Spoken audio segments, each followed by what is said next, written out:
ولا كرم ليهم قالوا ايه ويحكي شعنا بقصته واليوم مثيل وعنده فرسان كالسيوط ويصالوا وسال عليهم اخرين ما فيهم شذليل للقلب يفرجوا الهم على حاله ومثليني ذي رصامها بلاك تعيل اهل الهمه والزم لينا قالوا عز المهري لشنا ومعاه الخيل وهذا في قريه السوارق ما زالوا مثليني ذي رصامها بلاك تعيل واهل الهمه والزم لينا قالوا وعز المهري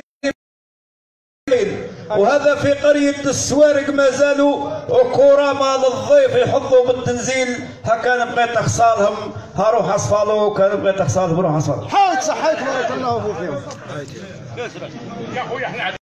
السلام عليكم ورحمة الله وبركاته. متابعي قناة الصحراء، لا تنسى الاشتراك في القناة ليصلك كل ما هو جديد وتفعيل الجرس ولايك.